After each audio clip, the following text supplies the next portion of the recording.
con este debate que tiene enfrentados a los gremios y ciudadanos con las autoridades. Escuchábamos, señor Temístocles, doctor Temístocles, al viceministro hablando de ese impuesto, ya reconoció que es un impuesto, y hablando de ese déficit fiscal en que se encuentran las finanzas. Otra de las preguntas que se hacen los ciudadanos y que veíamos reflejados en los tweets es, este es un gobierno que se comprometió con la austeridad, pero que sin embargo mantiene abierto el PAN, que fue la caja menuda del gobierno anterior, objeto de las más grandes investigaciones de corrupción que se recuerden en el país, que sin embargo mantiene y aumenta los subsidios y que sin embargo el año pasado, antes de Navidad, otorgó bonos para alimentos a los diputados. ¿Ustedes cómo pueden justificar que es el combustible la única manera de darle oxígeno a un problema estructural como lo es el déficit en el programa de invalidez, vejez y muerte de la Caja de Seguro Social? ¿Cómo con todos estos gastos se puede justificar? Primero, la jubilación es a los 65 años. O sea, bajar de 70 a 65 era simplemente justicia social. Nosotros estamos en un gobierno que pretendemos hacer justicia social y estamos haciendo lo posible por llevar a cabo lo que es la sanidad básica y dejar un país más sano en todo sentido. Y ese era uno, justicia social. ¿El PAN? O sea, el PAN es una entidad que tiene en este momento funciones determinadas. Vamos a abrir las escuelas, para poder abrir las escuelas, para poder pintarlas y hacer una licitación de aquí a marzo. Por ejemplo, la pregunta es, si se necesitan fondos, ¿por qué no sacarlos del PAN y por qué sacarlos del bolsillo de los contribuyentes? Hay que hacer una planificación completa para la próxima. Nosotros todavía no hemos hecho un presupuesto.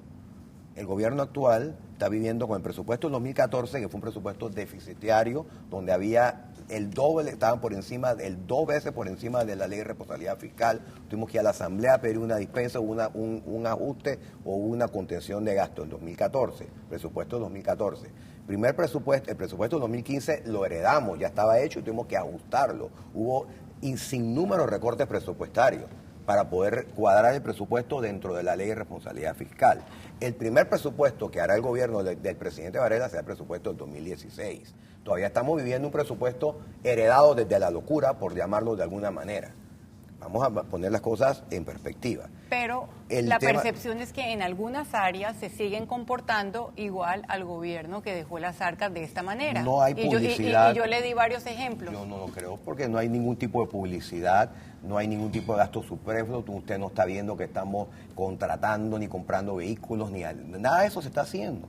Estamos en un gobierno austero. Estamos en un gobierno que está tratando de enderezar las finanzas del Estado. Estamos en un gobierno que ha tenido que enfrentar un déficit fiscal, de responsabilidad fiscal, el doble de lo permitido por la ley en el 2014. Estamos en un gobierno cuyo presupuesto heredó todavía de la administración anterior. El gobierno del presidente Varela hará el presupuesto 2016, 2017, 2018, 2019 y también hará el de 2020, a pesar de que ya el poder sea entregado o va a ser entregado al próximo gobierno para esa época. Entonces todavía estamos en herencia de todo lo que estamos recogiendo de lo que vivimos 5 años que esperamos que más nunca se repitan. Señor Alfonso Grimaldo, en su opinión como economista y como miembro de la Fundación Libertad, ¿estamos viendo esa austeridad en el gobierno que justifica que el oxígeno que necesita la Caja del Seguro Social y que necesitan los jubilados se extraiga de un ahorro que debería ser ciudadano? Bueno, es una pregunta bastante compleja porque no hemos visto ni el primer año de la administración, entonces me cuesta decir qué tipo de gobierno es, ya que tiene un periodo largo de existencia. Lo que sí quería decir era el hecho de que, y esto contesta un poco tu pregunta, para mí lo más, quizás no nocivo, esa no es la palabra correcta, pero lo más engañoso de esta propuesta es que suena sensata. Tenemos este problema inmediato de que necesitamos subir a los jubilados porque si no van a vivir en condiciones de vida que realmente ningún ciudadano panameño debería estar viviendo. Tenemos este excelente ahorro producto de descubrimientos tecnológicos que no tienen nada que ver con Panamá. Circunstancias internacionales que pueden cambiar en cualquier momento. Y el gobierno dice que perfecto, aquí está la oportunidad, ¿no? Vamos a aprovecharla y vamos a financiar aquí. En Panamá hay un economista que yo respeto mucho, se llama Felipe Chapman, y él desde siempre, desde que yo me acuerdo, se la pasa diciendo, ojalá haya un gobierno que se dé cuenta de que antes de crear un impuesto o antes de crear un subsidio, sería bueno que la población viera un estudio económico de factibilidad o rentabilidad social o económica. Y yo creo que eso es lo que particularmente no me llama la atención de esta propuesta, porque fue el hecho de que el ministerio abrió sus puertas y sencillamente salió y dijo, hemos pensado todo esto súper bien y vamos a quitarles esta cantidad de plata. Dije, hey, o sea, somos un país que está abierto al comercio internacional, estamos persiguiendo un ahorro y nos lo vas a quitar sencillamente porque tienes que financiar esta situación coyuntural, que de hecho no resuelve el problema, sino que sencillamente empuja la ventana de atención más de los 10 años que nos había dado el presidente Martín Torrijos. Eso yo creo que lo hace un poquito enredado hablar sobre este tema. Lo que yo quisiera ver es que cada vez que el gobierno hiciera este tipo de propuestas, que va a tener su discusión pública y veremos el resultado de la misma, también entendieran que ya tenemos que empezar a atender esa pirámide de la población, que es parte del sistema de beneficio definido, que ya no hay nuevos cotizantes a ese sistema porque ahora está en el subsistema mixto. Y de hecho, yo soy parte de la pirámide vieja y estoy aterrado de que no va a tener jubilación pública. Obviamente hay alternativas privadas para eso y les recomiendo a todos los panameños que siempre tengan su jubilación privada aparte. Pero me gustaría empezar a escuchar del gobierno, a la vez que propone estas soluciones coyunturales, escuchar cómo vamos a ir atendiendo la calidad de vida de esta pirámide que poco a poco va a seguir envejeciendo y que nos va a empezar a costar miles de millones de dólares. Y yo creo que los panameños todavía no hemos interiorizado el gran costo que va a ser financiar las jubilaciones de estas personas. Así es. Doctor López, le doy la palabra a usted. Muchas gracias. Definitivamente que esta situación es compleja. Uno de los sectores más complejos es el sector salud, pero dentro de eso está la seguridad social, que uno de sus riesgos o programas es de enfermedad y maternidad.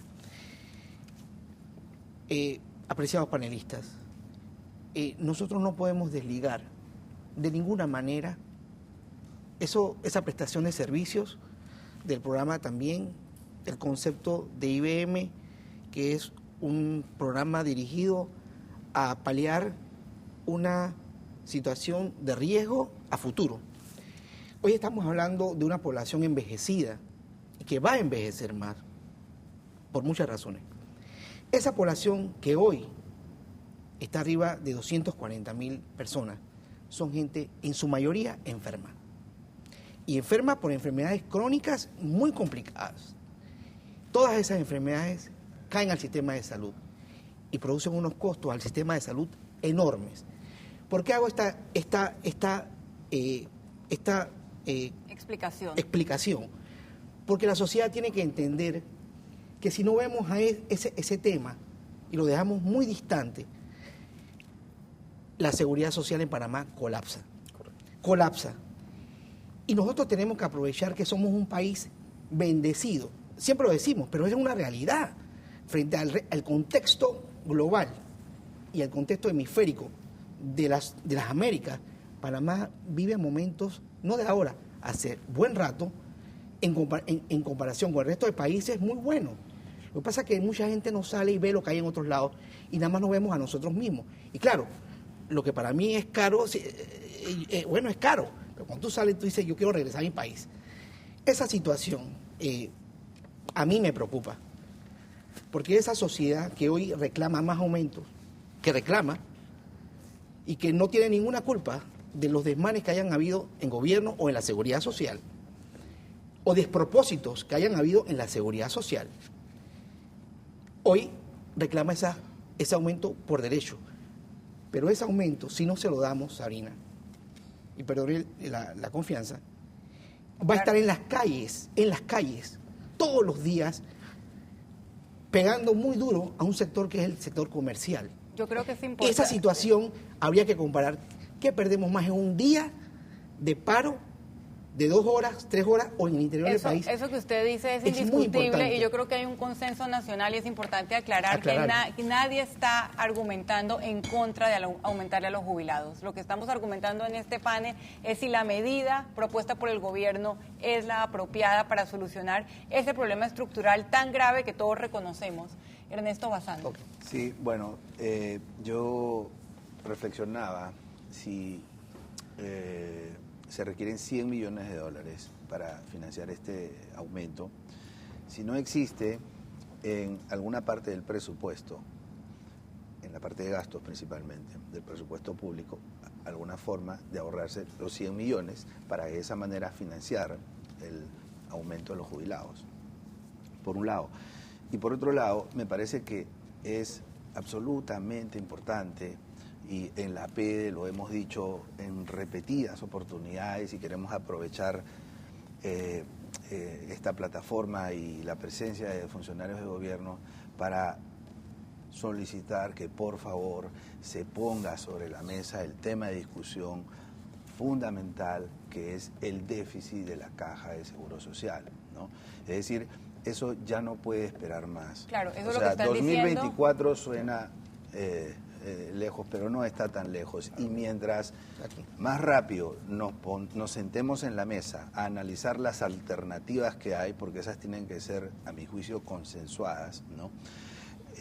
Pues el país se va a ver menos afectado. De manera que aprovechamos la oportunidad para solicitar y mencionar que es sumamente urgente tocar ese tema y comenzar a tratarlo porque, como dijo el señor viceministro, podemos estar hablando probablemente de 3 años de discusión en ese tema, ¿no?